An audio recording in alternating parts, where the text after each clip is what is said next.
Use body tape measure. You could find the answer from this video. Firstly, hold the handle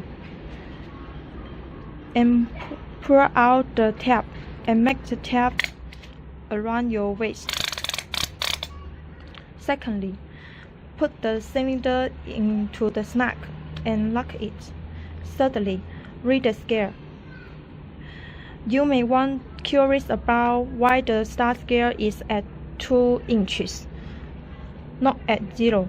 It's because the length of the part of the case that holds the tape is about 2 inches.